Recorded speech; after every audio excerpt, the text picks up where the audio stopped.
Planet Dolan. From psychotic killer clowns to hanging from skyscrapers, the Planet Dolan crew reenacts some of the best true stories from our subreddit about the most dangerous situations we've ever been in. I'm Pringle the One, and today I'll be your narrator. Number 10 was submitted by Marley 367. Gergak was walking in the woods alone one day when suddenly a clown appeared. For some reason, the clown offered Gergak $1 trillion, which sounded totally legit. Gergak ran as fast as he could in the opposite direction when another clown appeared out of nowhere. He told Gergak to take the money or they would kill him. He turned around and the other clown was somehow directly behind him, and before he could say anything, the clown stabbed Gergak in the arm with a knife. Gergak ran for his life all the way home, called 911, and ended up in emergency to have the knife removed.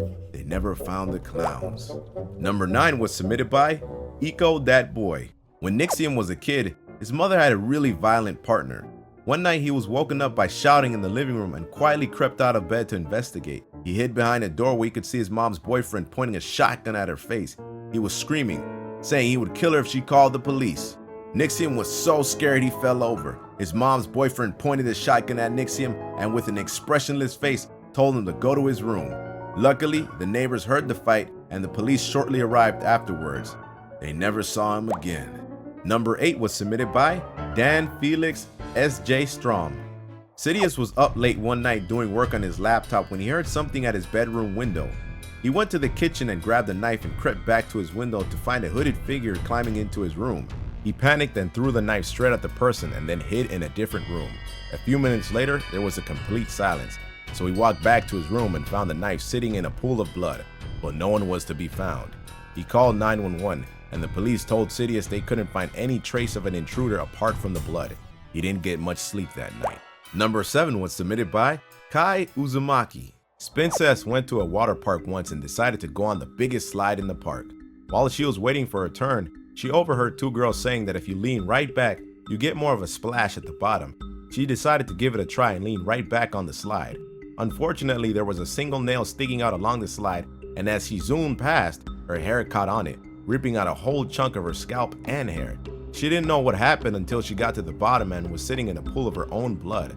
Luckily, she made it to the hospital and received a bunch of stitches.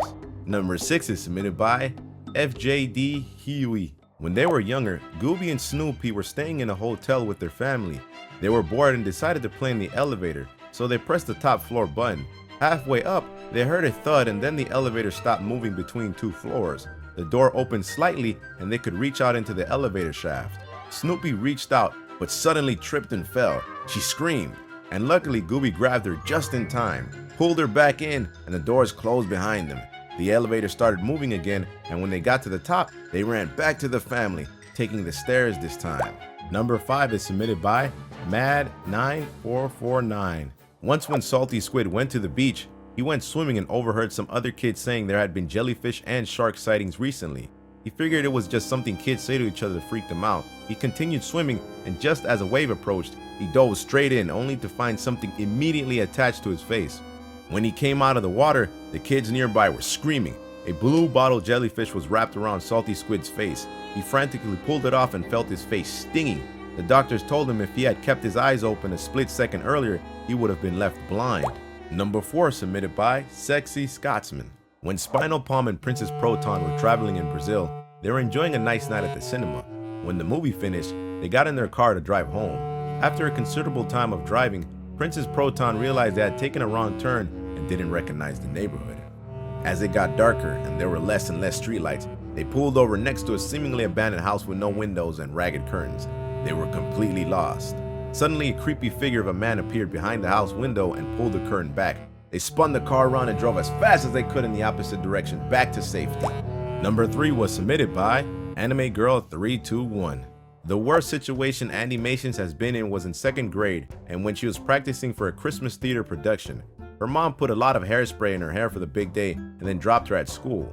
During the performance, she was holding a real candle, making sure she kept it away from her body. However, the kid behind her wasn't paying attention and suddenly Animations could smell burning. The hairspray in her hair blew up into flames and her cheek, shoulder, and neck were burned pretty bad. Luckily, it was put out before any serious physical injury occurred. Number 2 was submitted by Gunner243. Zaraganba and his friends were once practicing parkour in a state park one afternoon. One of his friends noticed how good Zaraganba was and told him he should try doing parkour on top of a building like they do on the internet. So for some reason, they decided to go to the tallest building in the city, catch the elevator to the top floor, and stand out on the edge. Zaraganba looked over the edge. He must have been 500 feet up. He grabbed the side of the building and then dangled his whole body over the edge. When he came back to safety, his friends were shocked. They didn't think he would actually do it. He never did it again though. It was insanely dangerous. Number 1 is submitted by me, your narrator, Pringle the One. As I was coming late night from school, I noticed that my house door was unlocked. I opened the door and I was scared. I said, "Mom, Dad, are you here?" To no avail, I didn't hear anything, but I did hear some noises. So I reached for a bottle or a knife. I just wanted to make sure that anybody that was in front of me couldn't hurt me. I kept walking further and creeping. I reached to the light and then I saw somebody and he screamed and he said, "Hey, how about you close your damn door?" And he pulled a knife to my face and I was scared. I was like, "Oh my gosh," I almost crapped my pants. Then he said to me, "See, this wouldn't happen if you kept your damn door locked, boy." Now I was even more afraid because he was lecturing me and he busted his way into my house. Now, I wasn't sure what my parents did if they left the door unlocked because they were at church at the same time. But during all this, my neighbors heard this. They were contacting 911, telling them that they actually saw a creepy individual make their way into my house. Afterwards, my parents told me that there was an individual that was supposed to fix the lock because it broke, and he never actually locked the door, which would explain how the thief managed to get inside. So overall, I'm glad I'm safe, and I'm glad that my neighbors had my back. And I'm also glad that I learned a great lesson. Always make sure your doors are locked. Huge thanks for the folks over on our Planet Dolan subreddit for submitting their stories. We have another question for you. What's the dumbest thing you've seen people fight over? Let us know on the Reddit page link below, and you might be featured in a future countdown. Take care, everybody. Much love and appreciation. Peace.